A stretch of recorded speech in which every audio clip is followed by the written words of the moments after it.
Assalamualaikum warahmatullahi wabarakatuh.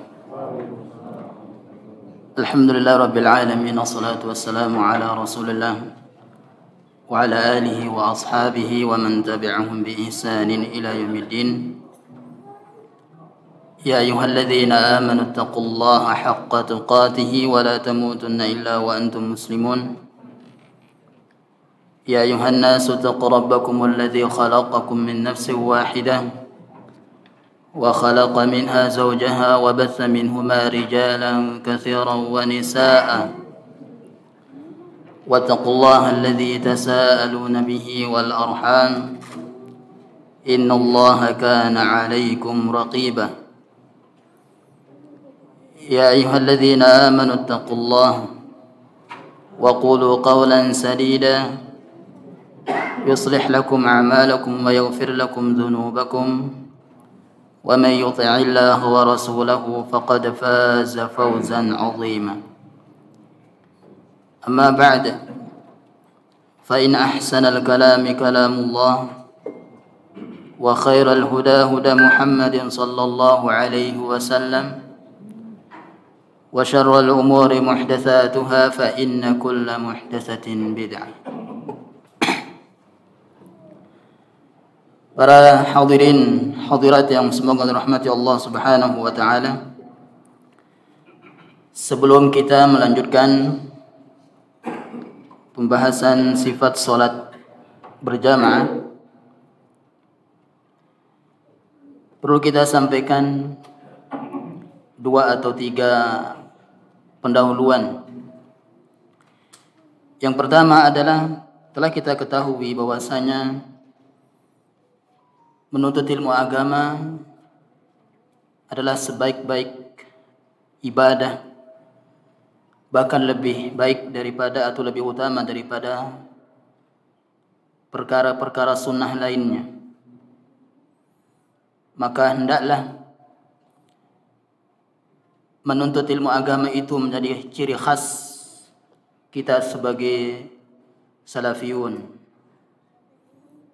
Karena ini yang ditulis oleh para ulama di antara usul pondasi utama Ahlussunnah wal Jamaah adalah al-inayatu bi thalabil ilm. Perhatian besar dengan menuntut ilmu agama. Namun di tengah kita menuntut ilmu agama, di sana banyak di antara kita yang melupakan adab di antara adab menuntut ilmu agama.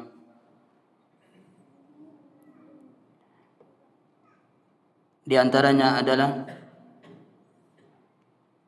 mencatat apa yang disampaikan oleh para penceramah atau para ustaz. Terlebih lagi kalau ada ustaz yang dari luar datang ke sini misalnya, insyaallah di malam hari ini. Atau terlebih lagi ketika ada daurah besar seperti kemarin, alhamdulillah, maka sangat disayangkan sekali kalau kita tidak membawa pulang ilmu agama berupa catatan. Dan ketahuilah jemaah bahwasanya ilmu tidak hanya difahami dengan kecerdasan, akan tetapi dengan adab. Bil adabi tafhamul ilm. Dengan adab kita akan faham ilmu. Dan tadi di antara adab yang kita lupakan, bukan kita tidak tahu, tapi kita lupakan. Dan di sini kita ingin mengingatkan bahwasanya mencatat ilmu agama itu adalah kebiasaan para ulama dahulu. Jadi para ulama dahulu ketika mereka menghadiri majelis ilmu, itu ada 2 cara mengikat ilmu. Yang pertama adalah dengan mencatatnya, yang kedua adalah dengan menghafal. Dahulu ketika Imam Bukhari pergi bermajelis ilmu hadis bersama para teman-temannya atau para sahabatnya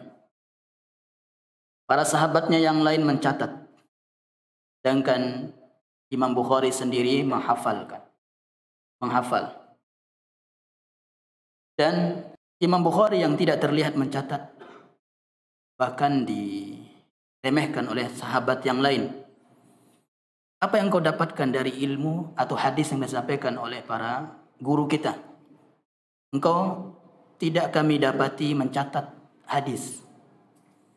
Namun Imam Bukhari mengatakan, silakan simak hadis-hadis yang kalian catat tadi.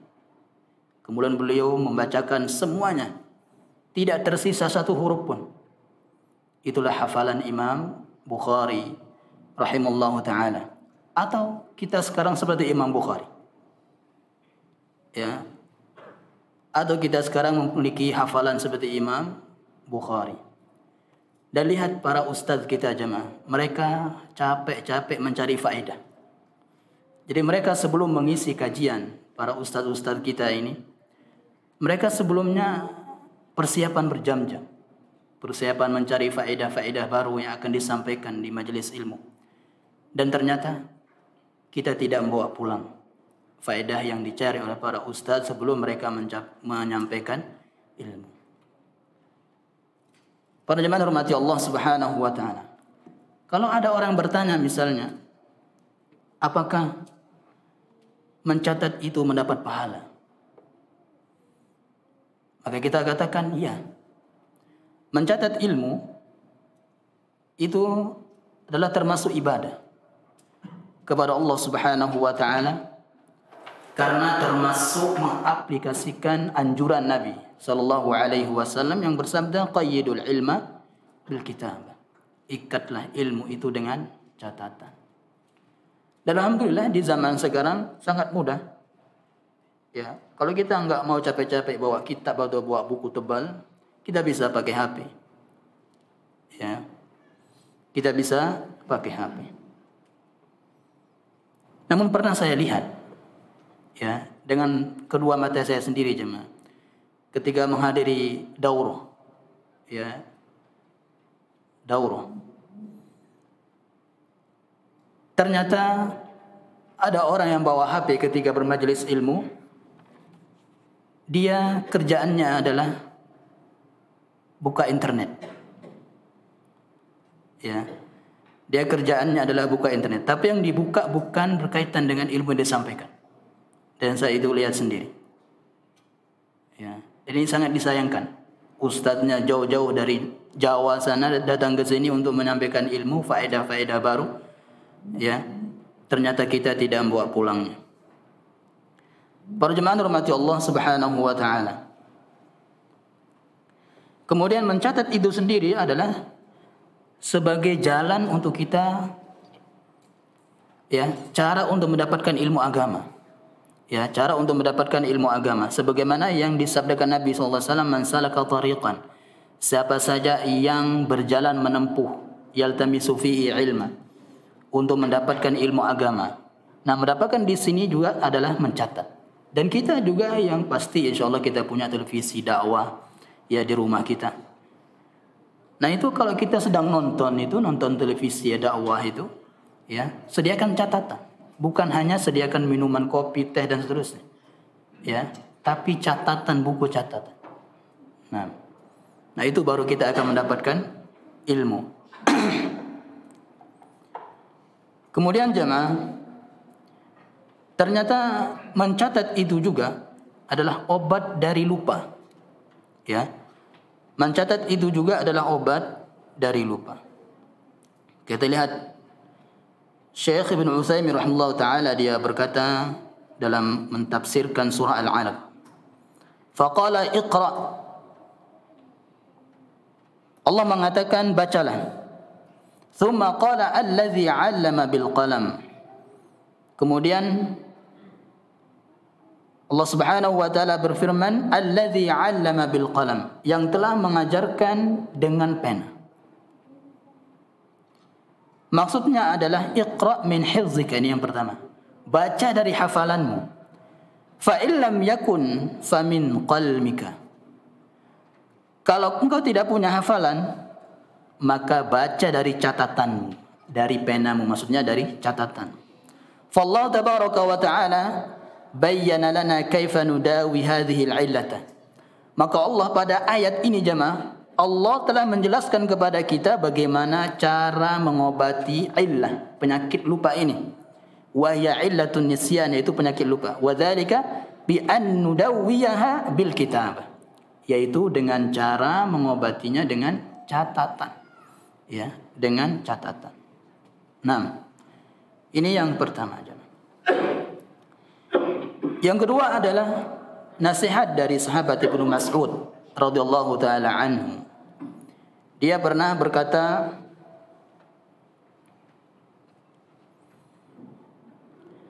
"Utlub qalbaka fi thalathati mawatinah."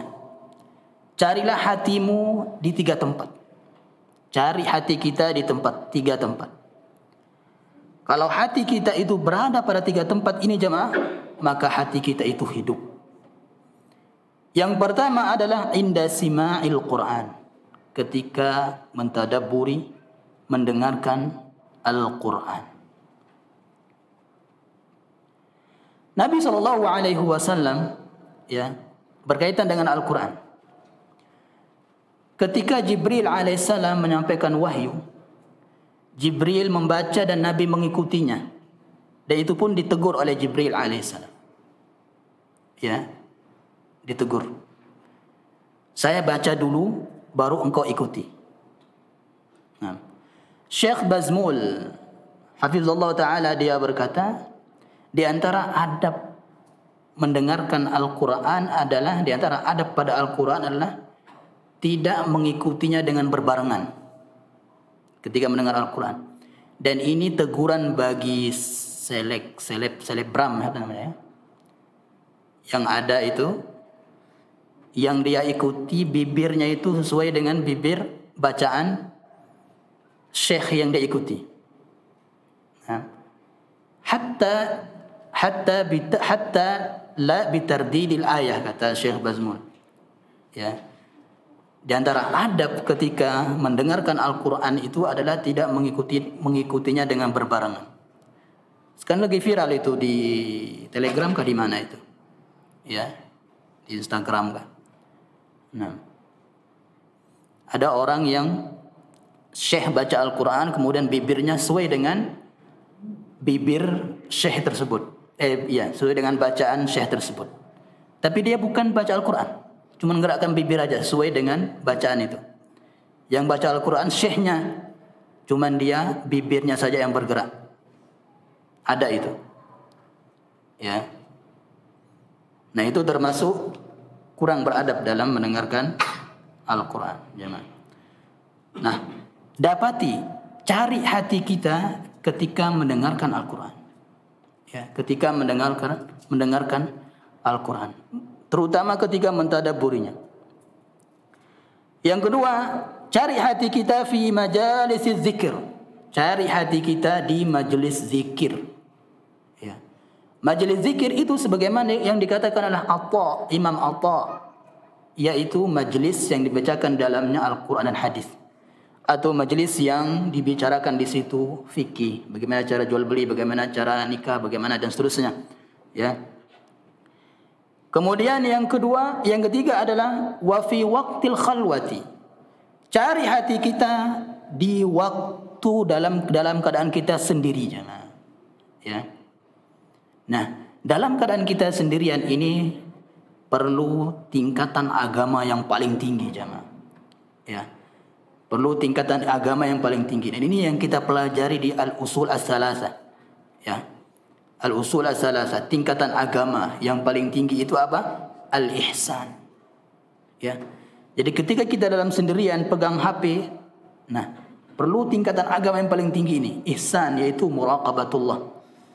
Ya, merasa diri diawasi oleh Allah Subhanahu wa taala. Cari hati kita di situ jemaah. Ya. Kalau ada hati kita di situ, maka kita termasuk orang yang beruntung. Fa illam tajiduhu fi hadhil mawatin. Kalau kita tidak mendapati hati kita di 3 tempat ini jemaah, fa'lam annahu la qalbalak. Maka ketahuilah kita itu tidak punya hati. Ya. Jadi inilah yang dimaksud dengan engkau tidak punya hati. Ini dia. Kalau tidak ada hati kita di majelis ilmu agama, kalau tidak ada hati kita ketika mendengarkan Al-Quran, mentadabburi Al-Quran, kalau tidak ada hati kita ketika dalam sendirian, tidak ada muraqabatullah di dalamnya. Fasalillaha qalban akhara, maka mintalah hati kepada Allah Subhanahu wa taala. Kalau kita tidak mendapati di 3 tempat ini. Para jemaah rahmati Allah Subhanahu wa taala.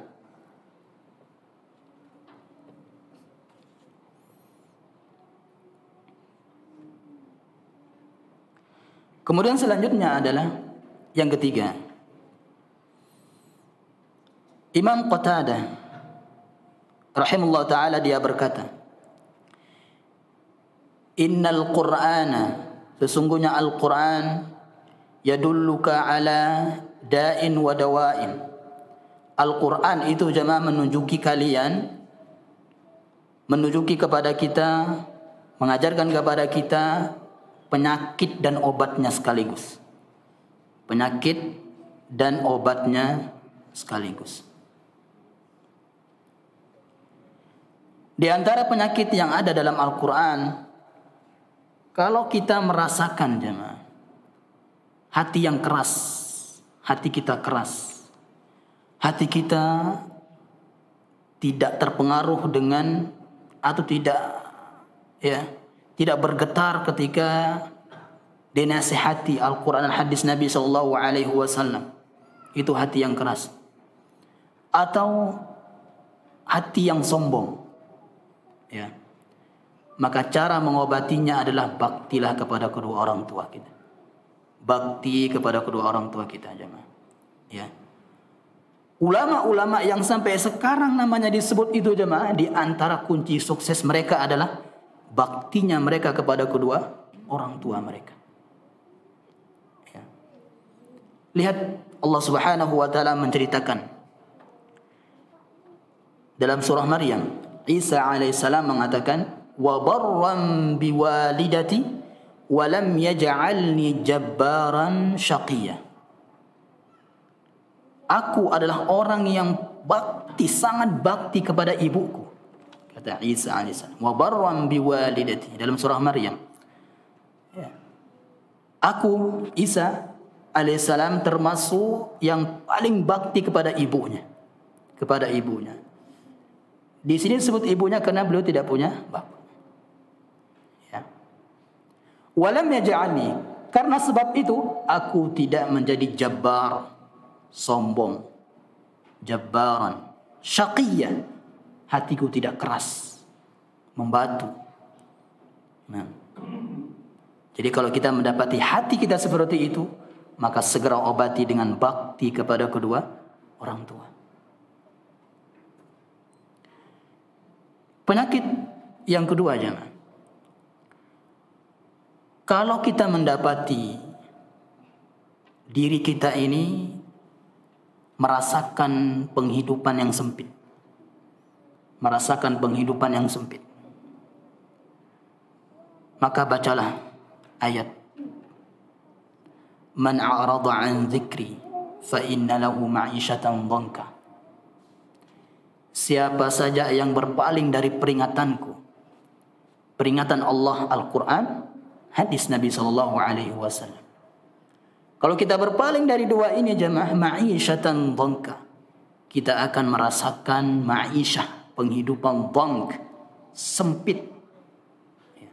Imam Ibnu Katsir Allah Ta'ala menafsirkan ma'isyah dhanka itu ada 2 tempat. Hidup kita akan sempit. Yang pertama di dunia. Ya. Kita lihat orang-orang kaya di zaman sekarang jemaah. Apakah mereka bahagia dengan harta yang mereka miliki? Ya, enggak jemaah. Tidak. Kalau mereka jauh dari Al-Quran dan hadis, enggak. Ya, wallahi tidak. Ya, enggak. Hati mereka akan bahagia. Nah, harta mereka, uang mereka bisa membeli yang mereka inginkan, bisa. Tapi tidak bisa membeli kebahagiaan. Ya, nggak bisa membeli kebahagiaan. Nah, dari mana kita mendapatkan kebahagiaan? Al-Quran, hadis Nabi SAW, peringatan Allah. Nah, karena mereka nggak berpaling, karena mereka berpaling dari dua ini, mereka nggak akan dapatkan itu, kebahagiaan dalam keluarga mereka. Ya, kita lihat di zaman sekarang. Ya, banyak mereka suaminya kaya, istrinya kaya, tapi ternyata kita lihat digugat istrinya dan seterusnya. Nah, nggak melihat kebahagiaan di hatinya. Tapi orang lain melihat, masya Allah dia bahagia, punya ini punya itu. Enggak. Ya. Yang kedua, ini yang paling parah jemaah. Ad-dhank fil qabri. Ya, kesempitan di kuburan. Kesempitan di kuburan. Hatta takhtalifa adla'uhu. Dalam tafsir Imam Ibnu Katsir. Jadi Allah Subhanahu wa taala akan menyempit kuburannya, dicepit dia sampai tulang-tulang rusuknya itu seperti ini, jemaah. Ya. Nah, jadi saling berselisih tulang rusuk itu satu dengan yang lainnya, dijepit. Dan semua kita, jemaah, ya, orang beriman, ahli maksiat, ahli iman, bahkan sahabat sekalipun, ya, akan dijepit oleh kuburan kelak. Ketika masuk kuburan dijepit, dilepas lagi. Itu jemaah. Ya. Semua kita akan merasakan itu. Tapi beda tadi kalau orang yang berpaling dari Al-Quran dan hadis Nabi SAW tadi, jepitannya beda. Ya. Tapi kita akan merasakan jemaah yang namanya jepitan dhank, ya, yang namanya jepitan ad-dham namanya. Kalau ini, ya, ad-dham, yaitu dijepit oleh kuburan, dilepas lagi. Ya. Nah, itu ada hadisnya. Ya. Seandainya kalau nggak ada jepitan dalam kuburan, maka sahabat ini yang ketika meninggal dunia bergetar arsy itu, ya, ketika beliau meninggal dunia, sahabat, saya lupa namanya. Siapa namanya? Sa'ad. Ya. Maka dia akan selamat. Ya, seandainya kita nggak akan dijepit, maka dia akan selamat. Tapi tidak selamat juga. Yang meninggal dunia bergetar arsy. Ya. Nah ini jemaah. Dan masih banyak lagi. Ya. Jadi Al-Quran itu obat sekaligus penyakitnya ada di situ. Penyakit sekaligus obatnya ada di Al-Quran. Nah, maka jangan kita merasa bosan membaca Al-Quran. Sering kita nasihati berulang-ulang, jemaah. Ya. Dan kita nggak akan bosan menasihati kita semua untuk terus baca Al-Quran. Jangan biarkan matahari itu tenggelam sebelum kita membaca Al-Quran. Kita nggak bisa menahan matahari, jemaah. Ya, tapi jangan biarkan matahari tenggelam sebelum kita baca Al-Quran. Satu ayat aja. Nah. Para jemaah hormati Allah Subhanahu wa taala, itu sedikit ya nasihat dari untuk kita semua. Kita lanjutkan pembahasan sifat salat berjamaah. Selanjutnya adalah al-fathu 'ala al-imam idza iltabasat 'alaihi al-qira'ah.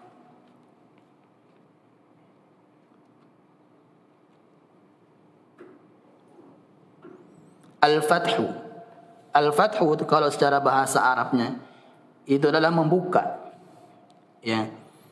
Tapi kalau dalam ilmu fikih, terutama dalam mempelajari, dalam membahas salat berjamaah, ya, al-fathu itu adalah menegur imam, namanya al-fathu, menegur imam yang salah.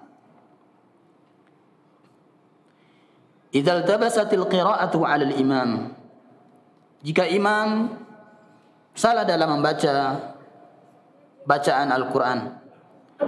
Falil ma'mumi ayyulaqqinahu, maka makmum mengajarkannya. Talqin. Jadi talqin itu maksudnya mengajarkan ya. Bukan talqin itu hanya membaca saja. Makanya kalau ada orang lagi sakaratul maut, itu cara mentalkinnya dan mengajarkannya. Hei, ayo baca ini. Gitu caranya. Ya. Bukan hanya la ilaha illallah, itu aja enggak disuruh dia. Disuruh jemaah, diajarkan, itu namanya talqin. Ya, talqin. Nah. Jadi menegurnya dengan mengajarkan, maksudnya mengingatkan bacaannya. Ya, bacaannya. Adapun kalau yang imam itu lupa termasuk gerakan salat. Ya. Kalau gerakan salat yang dilupa oleh imam, itu cara menegurnya adalah subhanallah. Ya, dengan subhanallah.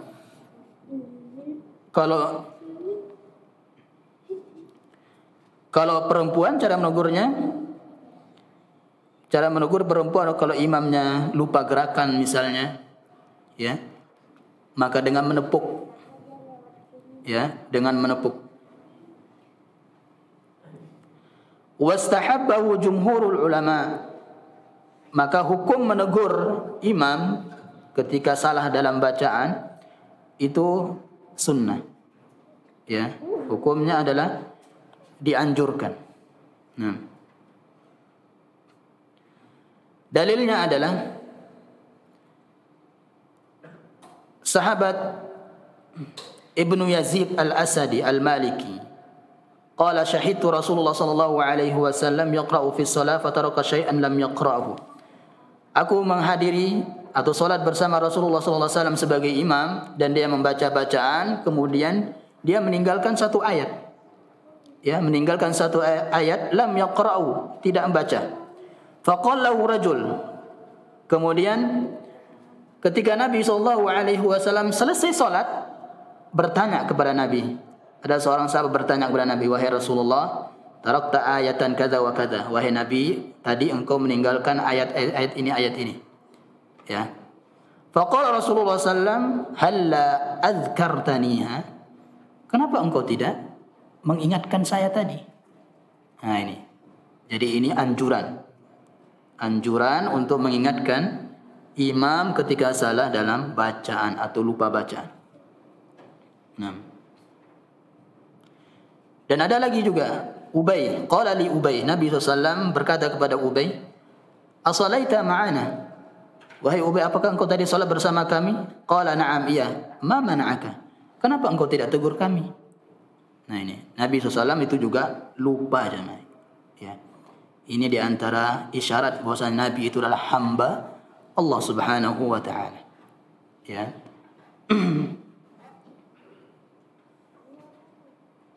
Nah, dan ingat jemaah, yang menegur itu adalah satu orang saja.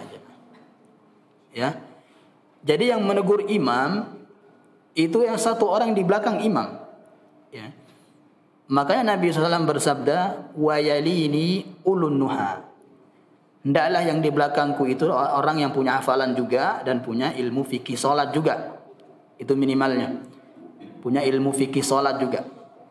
Ya, agar nanti dia bisa tegur imam. Satu orang saja. Ya, makanya kan ada viral itu videonya Syekh Huzaifi, ya kan? Syekh Huzaifi yang noleh ke kirinya itu, lihat siapa yang negur. Satu orang. Apakah Syekh Huzaifi enggak hafal itu? Hafal, tapi dia enggak tegur. Ya, padahal Syekh Huzaifi itu dekat dengan imam juga. Tapi yang di belakang imam itulah yang berhak untuk punya kewajiban menegur jemaah. Yang di belakang imam itu.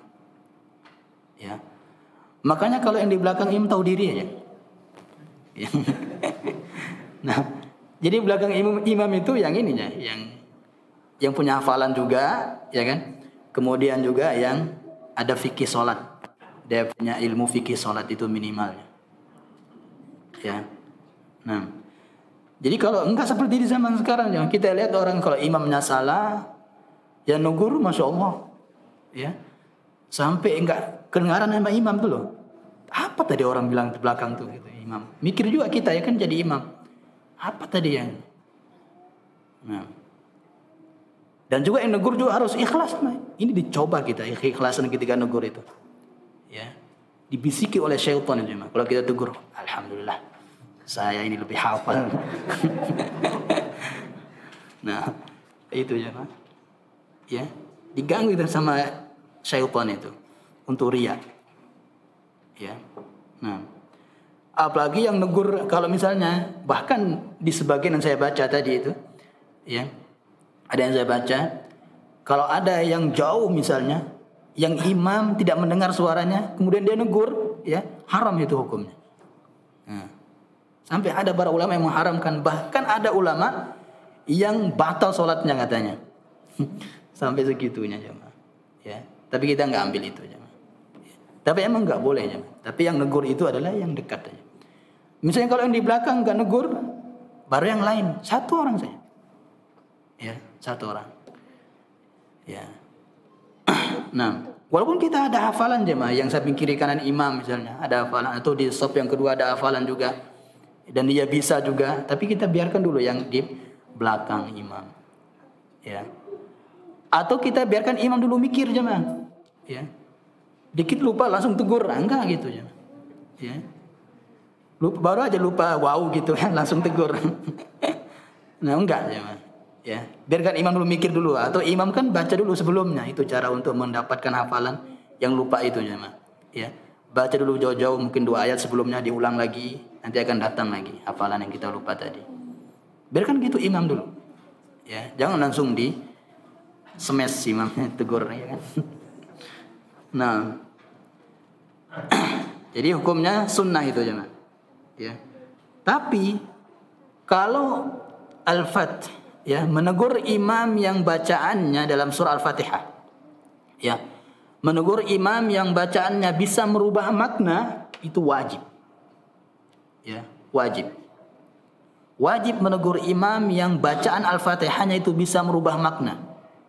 Ya, misal alhamdulillahirabbil alamin misalnya, tegur itu. Gitu kan.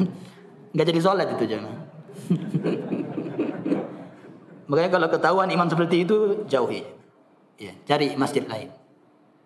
Ya, cari masjid lain. Bahkan pendapat yang tepat jemaah, ya. Kalau kita kan sudah kita jelaskan juga ya kan dalam fikih Al-Fatihah itu sudah dijelaskan.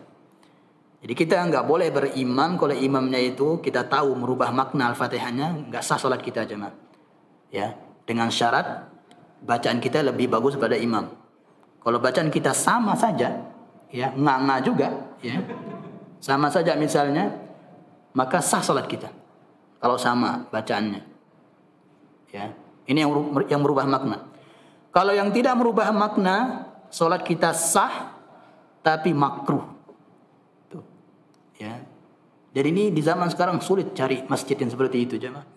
Ya, nah, kita bersyukur ada salat, ada masjid di rumah kita, ternyata imamnya alhamdulillahirabbil alamin, alhamdulillah. Ya. Nah. Jadi jauh-jauh kita salat cari-cari masjid. Ya, seperti itulah. Nah, itu kalau surah Al-Fatihah jemaah, ya.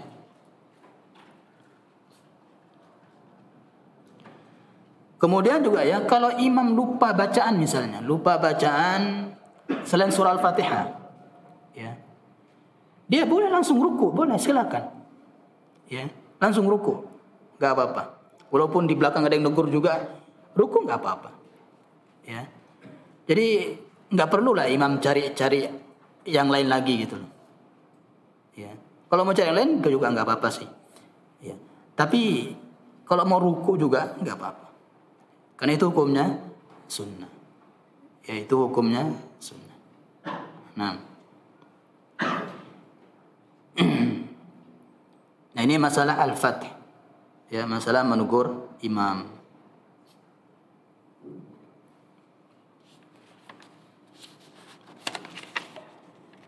Dan juga jemaah, diingat juga ya. Ada juga ya yang salah tegur gitu. Ya, salah tegur. Imam itu merasa udah benar, makmumnya yang salah tegur atau makmum yang lupa hafalannya. Ada itu. Ya, ada.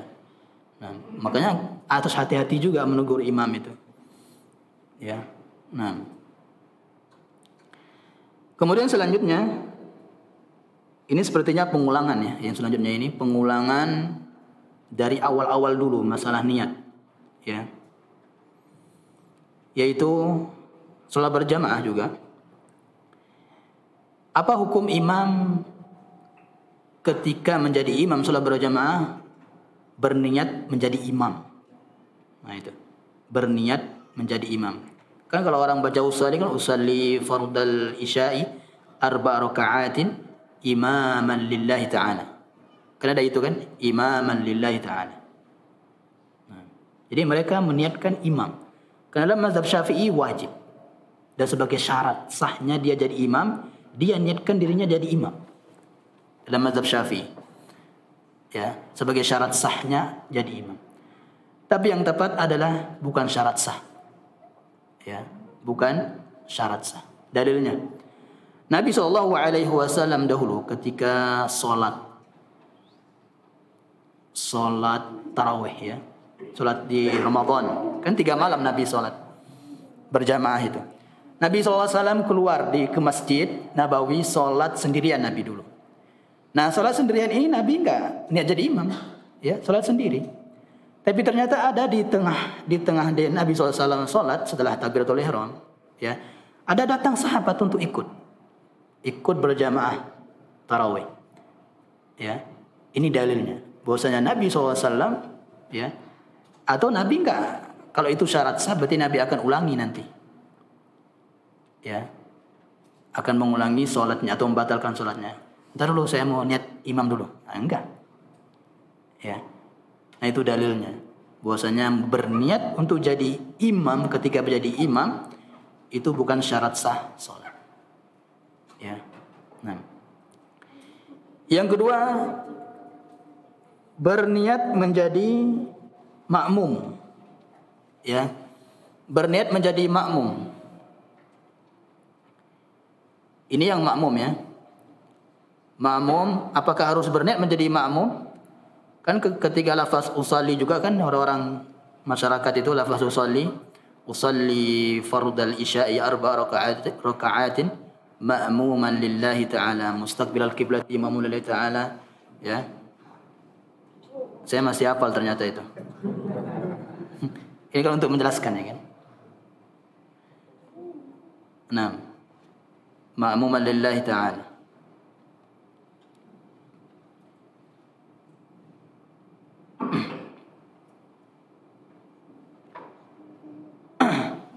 Ya, disebutkan bahwasanya kalau makmum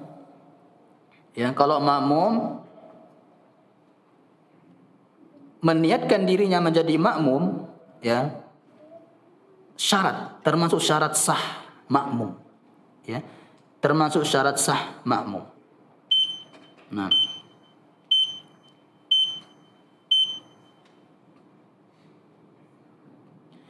kenapa jemaah? Li'anal jama'ata, dan ini sepakat Imam mazhab 4 jemaah. Ya, sepakat bahwasanya yustaratu niyatul i'timam fi haqqil ma'mum. Kalau makmum itu disyaratkan untuk berniat jadi makmum, ya, ketika salat berjamaah.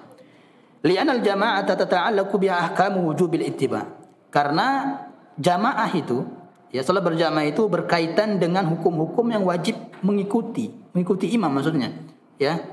Wa suqutis sahwi 'anil ma'mum, dan nanti ya kalau makmum itu lupa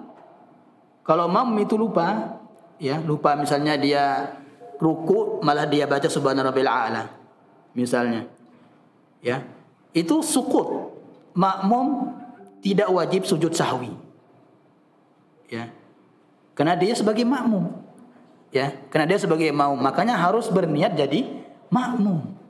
Ya, makanya harus berniat jadi makmum. Nah, itu di antara alasannya di sini. Ya.